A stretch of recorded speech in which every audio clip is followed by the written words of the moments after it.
A very aggressive Q4 in the other direction, in particular in December. I think you were talking about it earlier on the show. A lot of this has been the Fed, and Jay Powell had a lot of miscommunications that started back in October. I think he flipped and he flopped 3 or 4 times, the big flop being in December. And January 4th, he really set up the stage for this statement to be much, much different than the last statement. And it's just, I guess it's surprising how much difference we've seen in 6 weeks, but it's good to see that they've corrected some of these miscommunications. And I think we can get back to talking about other things besides the Fed, whether it's trade, whether it's the global economy, whether it's what's going on in Europe and European elections, but things that are probably less suited to the market getting itself into a pickle like it got itself into in Q4.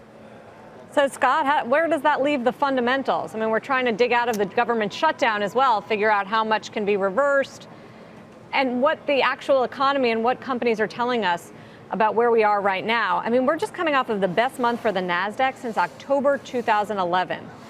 Are we going to continue Sarah, to see gains? It's been a pretty wild 2 months, Sarah, that's for sure. As far as guidance goes, for us, these absolute results in the fourth quarter, they don't mean nearly as much as the outlook here. And our outlook is for some modest growth, 2.5% GDP. Modest inflation, valuations are at pretty decent levels, but we've had David mentioned this huge bounce here. And the trader in me says that we're very likely. I think we're going to touch that 200-day moving average somewhere up around 2740, and then it wouldn't surprise us if we gave back a little bit of ground here. So the S&P, all these indices have jumped 15, 17% in small caps, things like that. So the fundamentals, at least in our opinion, are in a good shape. This bounce back's been very quick.